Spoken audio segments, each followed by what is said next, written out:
যা চাই সব যদি দুনিয়াতেই পাওয়া যেত তাহলে এটা দুনিয়া না, জান্নাত হয়ে যেত। কিছু এলোমেলো ঝড়, কষ্টের দমকা হাওয়া, কিছু অপ্রাপ্তির ভিড় তোমায় কষ্ট দিবে, যন্ত্রণাগুলো পাহাড়ের মতো দেখবে, মাঝে মধ্যে বুকটা ভারী হয়ে আসবে।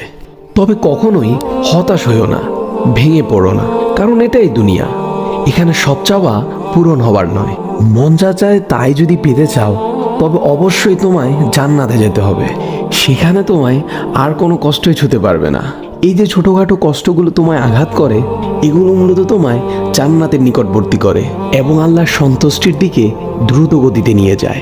আর এখানে সুখ দুঃখ কোনোটিই স্থায়ী নয়। এখানকার সব কিছুই সাময়িক, আর আখেরাত হলো চিরস্থায়ী। সেখানকার সুখ দুঃখ চিরস্থায়ী। ক্ষণস্থায়ী কষ্টগুলোর ব্যাপারে অত চিন্তা করে কি লাভ? আল্লাহ সুবহানাহু ওয়া তাআলা বলেন, জান্নাতে তোমাদের জন্য তোমাদের মন যা চাই তাই আছে। তোমরা যে জিনিসের আকাঙ্ক্ষা করো তোমাদের জন্য সেখানে তাই আছে। সূরা ফুসসিলাত আয়াত নাম্বার 31। তাই স্বপ্নগুলো আখিরাতের জন্য বাঁচিয়ে রাখো। হতাশ হয়ে নিজেই নিজের উপর জুলুম করো না।